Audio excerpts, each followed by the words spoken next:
ചേർത്ത് തരാം.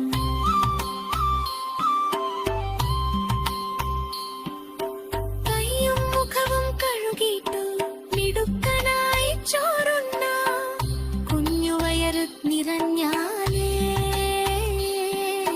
മിടുക്കനായി വളരുള്ളൂ. അമ്മ തരും ചോരെല്ലാം കാക്കയും പൂച്ചയും കാണാതെ ഓരോ ഉരുളയും ഉണ്ണേണം. മാനത്തൂന്നൊരു അമ്പിളി മാമൻ ഉണ്ണിയെ നോക്കി പറയുന്നു, മുഴുവനും അങ്ങ് കഴിച്ചോണം, മുഴുവനും അങ്ങ് കഴിച്ചോണം. ഉണ്ണിക്കുട്ടാവാവ ചോറു കഴിക്കാൻ വാവ, പാല് തരാം, വെണ്ണ തരാം, പായസമൊക്കെ ചേർത്ത് തരാം.